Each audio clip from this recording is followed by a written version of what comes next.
Friends, please subscribe करें हमारे channel को और प्रेस करें इस बेल आइकन को ताकि आपको हमारी वीडियो की नोटिफिकेशन मिलती रहे। हेलो फ्रेंड्स, आज हम आपको बताएंगे कि जेठालाल यानी तारक मेहता का उल्टा चश्मा के कैरेक्टर की मोबाइल की रिंगटोन कैसे नोट करें। पहले हम आपको रिंगटोन सुना देते हैं।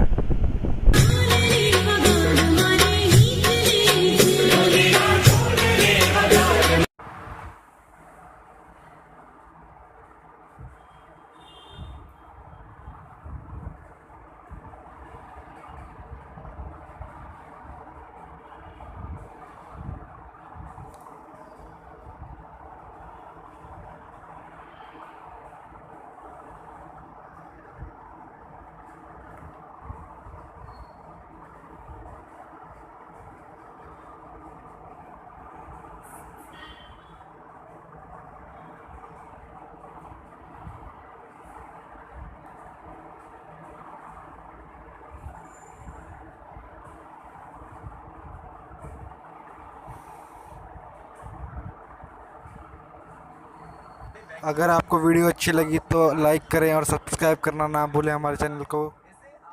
अगली वीडियो लेके जरूर मिलें।